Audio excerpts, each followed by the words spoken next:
So you've been at this craft for a long time. When and how did you start acting? It's a good question. It's actually one of the questions I get asked the most. I think the easy answer to that is September '97. That's when I got my first professional paid theater gig. I worked with a company for a number of years touring. And that's, I guess, when it all started on a professional level. I was actually being paid for what I do. But to really think about it, that's sort of the when. It doesn't really address the how. And if you ask my mom, my mom would say that she knew all my life that I was going to be an actor.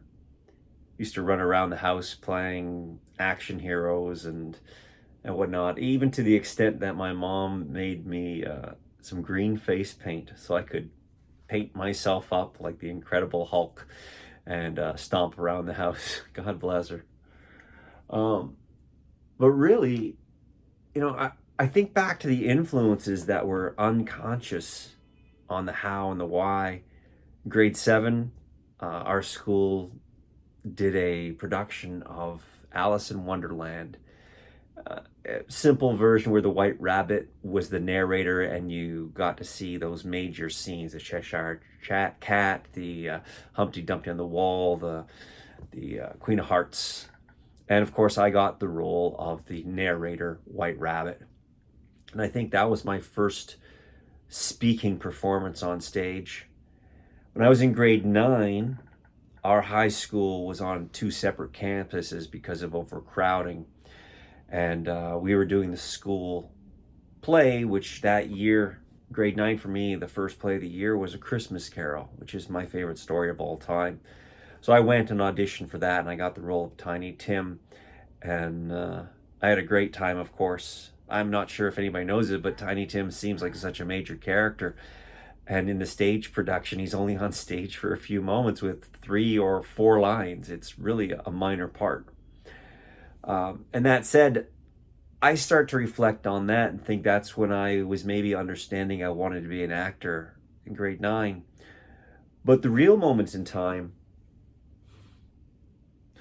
wow, the real moment in time, that was in grade 10. My best friend Doc wanted to audition for the school play, and he wanted some moral support. What we had to do to go for the audition was we had to get on the school bus after our last class. We had to take the school bus a half-hour ride across town to the other campus, and then we had to do the audition and finally get on a bus, come back home when everything was done, and then go home. And there was no way in the world that I was going to do this. It was simply too much effort. I didn't want to go and do that school play. I had homework to do. Getting on the school bus was a half hour plus the audition time, and then another half hour back. And there was no way I was going to be home before 6 o'clock. Anyway, my friend bugged me all day long, in class, between class, lunch hour. Just he would not let it rest, and I finally succumbed and said, "Fine, I'll go with you," very begrudgingly, on the promise that we'd be on the first of the two school buses back home. So we get there, we walk into the school auditorium. It was a beautiful auditorium, which is very important because we had a 750 seat raked audience with an orchestra pit and a full proscenium stage with flies, and the back wall opened up into the music room so you could bring all of the instruments in, and off to the side of that was a full complement of green room and various practice rooms. It was a beautiful school that had an arts wing, which ended up being very influential over time.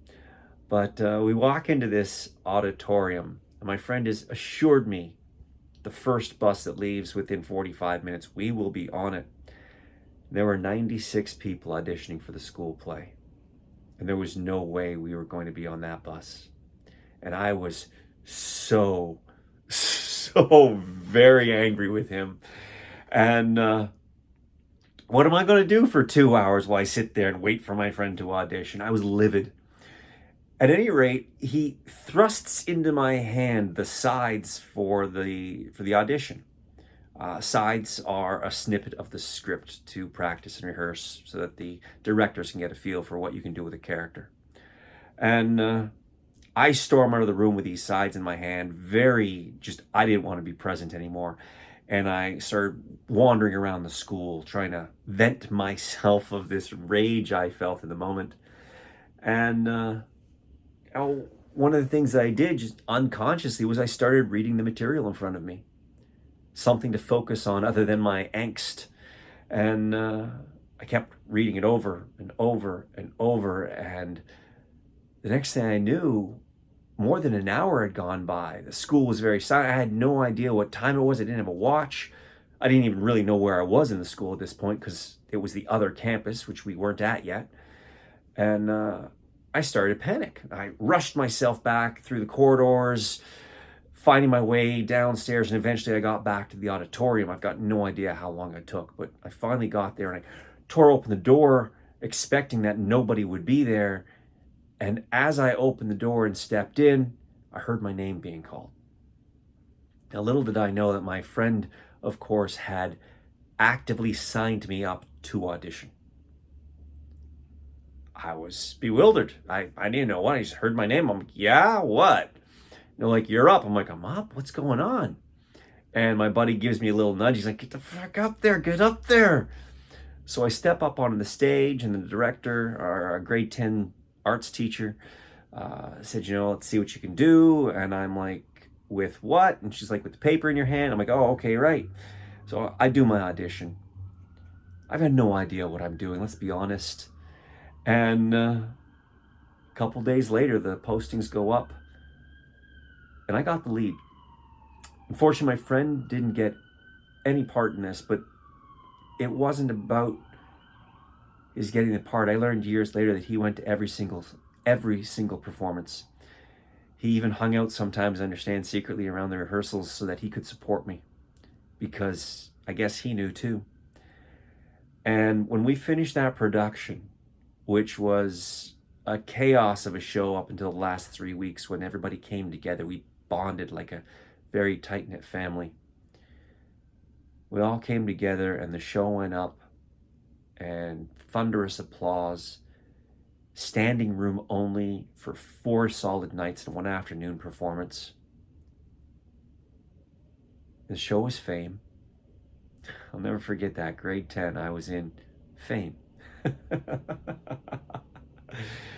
And all I could think about after that first performance, seeing the audience reaction, feeling the energy, was, if this is what performance is like, and if the process that brought all of my fellow cast members and schoolmates together, if that process is really what theater and acting is about, that bonding and connecting with people, and this is what I want to do for the rest of my life. The next morning after that performance, I went into the guidance counselor's office, and I made sure that I was in drama for the next year and changed my trajectory so that I was officially a drama student. And that's when the how started, because that was the moment at age 14 when I formally started taking classes for acting by making sure I was enrolled in the school's offering for acting class. And that's when the how happened, how I started acting. And the when truly for me was at age 14 when I did that show and that first performance came to a close. And the audience reaction just sucked me in. Yeah. It's been a long journey, you're right. It's been many years. It's been a good one. Hey everyone, thanks for watching Thoughts from the Green Room. I'll be posting episodes the last Saturday of every month. These first couple episodes are going to be a little bit of history of Thoughts in the Green Room and me, my acting journey, and after that I'll be getting into more philosophical topics on acting and life in general. If you enjoyed, please like and subscribe, share with your friends, and post any questions or thoughts you might want to discuss down in the comments below. See you in a month.